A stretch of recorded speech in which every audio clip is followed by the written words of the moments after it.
माझं सौभाग्य भाग 3. मधुराने घाबरून विक्रांतला मिठी मारली. तिच्या अशा वागण्याचा त्यालाही अर्थ समजला नाही, पण ती थरथरतीये आणि रडतीये हे त्याला समजलं. नील ही विक्रांतकडे पाहतो, तर तो डोळ्यांनी माहिती नाही म्हणतो. त्यांनाही भीती वाटू लागली. इतक्या दिवसात ती अशी कधीच रडताना किंवा हिरमुसताना त्यांनी पाहिलं नव्हतं. विक्रांत तिला शांत करू लागतो. आज पहिल्यांदा त्या दोघांना एकमेकांचा स्पर्श झाला होता. विक्रांत थोडा कचरून तिच्या पाठीला हात लावून तिला काय झालं हे विचारतो. तिने त्याचा शर्ट गच्च पकडून ठेवला होता. तिला स्वतःपासून लांब न करता तसंच तिला शांत करू लागतो. हळूवार तिचे केस कुरवाळू लागतो.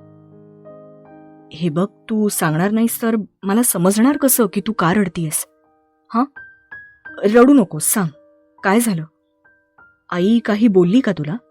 घरून काही कॉल आला होता का? मम्मी पप्पांची आठवण येते का तुला? मधुरा, कोणी काही बोललं का तुला? काही दुखतंय का? मधुरा अजूनही रडत असते. विक्रांतची सहनशक्ती आता संपत आलेली होती. तो परत विचारतो, बोलशील का? काय झालं मधुरा? थोड्या वेळाने तो रागात तिला बाजूला करतो. कळत नाही का तुला? कधीचा विचारतोय काय झालं म्हणून?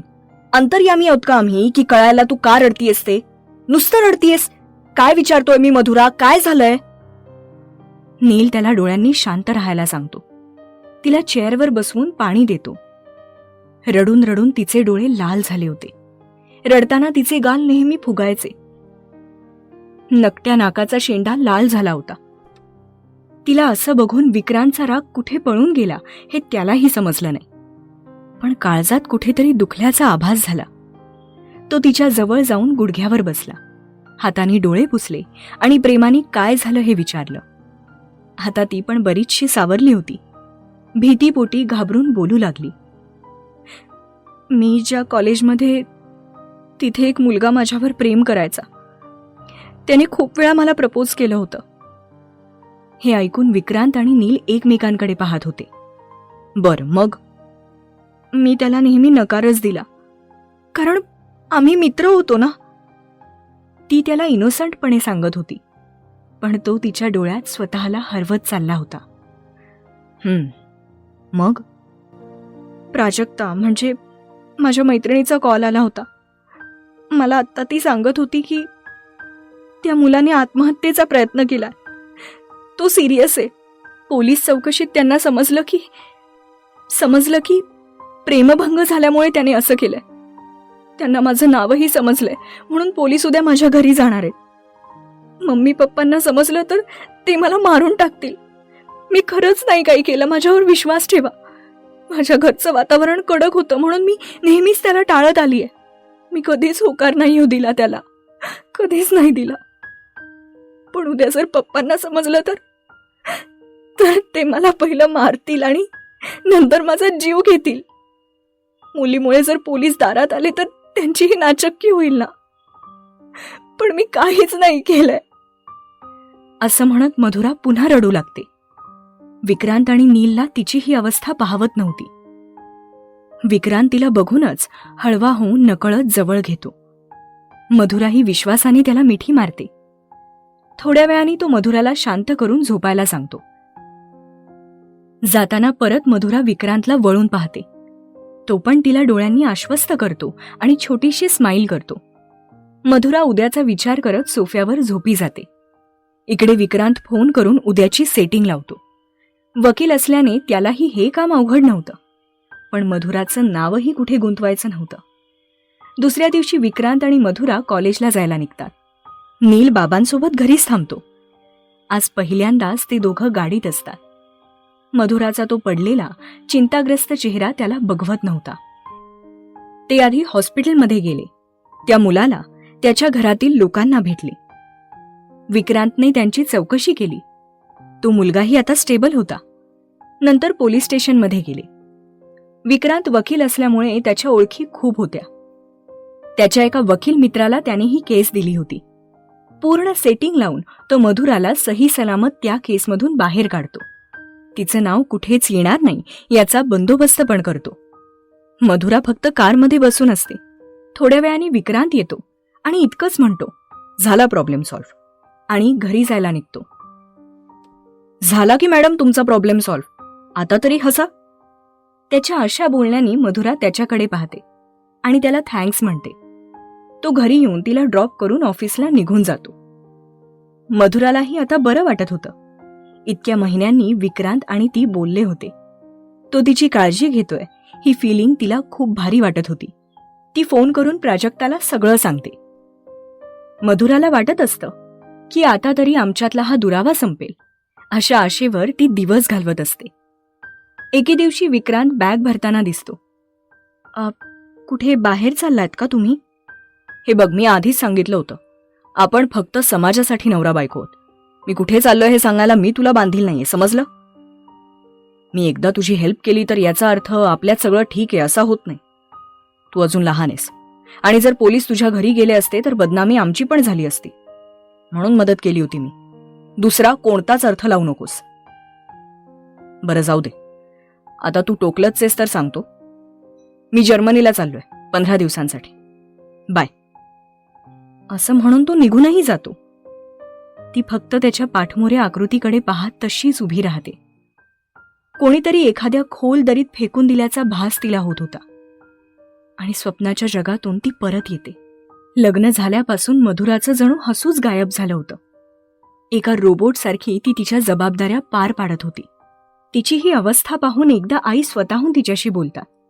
तेव्हा इतके दिवस झाकून ठेवलेला अश्रूंचा बांध सुटतो.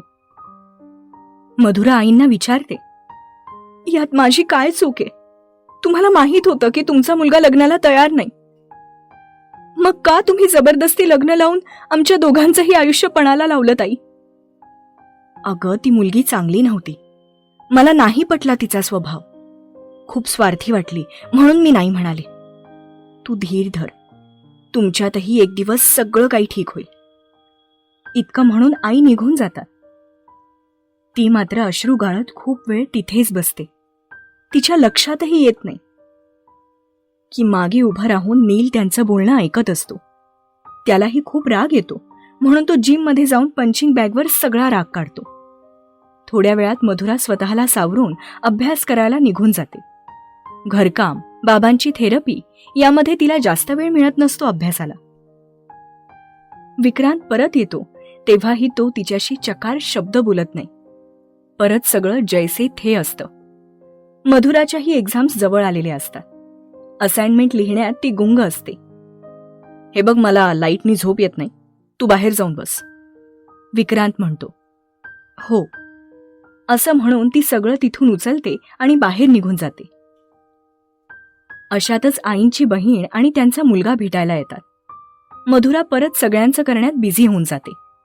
अभ्यासाला तिला खूप कमी वेळ मिळत असतो. विक्रांतचा मावस भाऊ मनीष थोडा कॅसेनोव्हा, मुलींच्या बाबतीतही थोडा लूज कॅरेक्टर. एके दिवशी मधुरा किचनमध्ये असताना तो मागून अचानक येऊन तिला पाठीला हात लावतो. वहिनी, अशी हाक मारतो. त्याच्या अशा वागण्याने ती दचकून जाते. काही पाहिजे का भाऊजी? जरा डोकं दुखतंय, आल्याचा चहा करता का? असं म्हणत तो तिथेच थांबतो. त्याच्या अशा वागण्याने मधुरा घाबरून जाते. हो ठीक आहे, असं म्हणून ती चहा ठेवते. तेवढ्यात विक्रांत पाणी प्यायला किचनमध्ये येतो. मनीष तिथेच उभा राहून तिला न्याहाळत असतो. ती सर्वतोपरी स्वतःला झाकायचा प्रयत्न करत असते. चहा झाल्यावर ती त्याला द्यायला जाते तर तो तिचा हात पकडतो. मधुरा घाबरून बशी सोडून देते तर चहा तिच्या पायावर सांडतो. चहा गरम असल्यामुळे ती विव्हळते. विक्रांत पटकन जवळ येतो आणि मनीषला एक रागीट लूक देऊन मधुराला बेडरूममध्ये आणतो आणि फर्स्ट एड बॉक्स घेतो. थोडी साडीवर घे, तो तिच्या पायाला हात लावत म्हणतो. नको, मी लावते प्लीज. सांगतोय तेवढं कळत नाही का तुला? का नेहमी ओरडायला लागतं? तो वर बघतो तर तिच्या डोळ्यात पाणी असतं. त्याची नजर थोड्या वेळ तिच्यावरून हटतच नाही. परत स्वतःला भानावर आणत तो पोळलंय तिथे औषध लावतो. तिच्या गोऱ्या पायावर गरम चहा पोळल्यामुळे लाल चट्टा उठला होता. ते बघून त्यालाही वाईट वाटतं. आधीच ती इतकी नाजूक, त्यात हे असं. थोड्या वेळाने ती म्हणते, मी जाऊ का प्लीज? खूप कामं आहेत. आणि तुझा अभ्यास? तू करीन मी रात्री. जाऊ? जा, पण ते अमनीषपासून लांब राहा, समजलं? हो. विक्रांत नीलला सगळं सांगतो. दोघं भाऊ कमी आणि मित्र जास्त असतात. दोघं मिळून मनीषला सरळ करतात आणि मधुराच्या वाटेला गेला तर काय परिणाम होतील तेही सांगतात.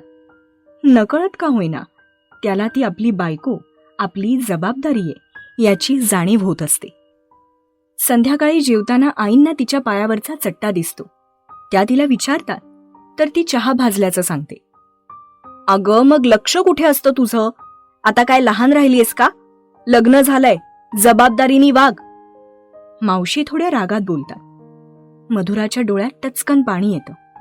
विक्रांतलाही वाईट वाटतं, पण तरी तो गप्प बसतो.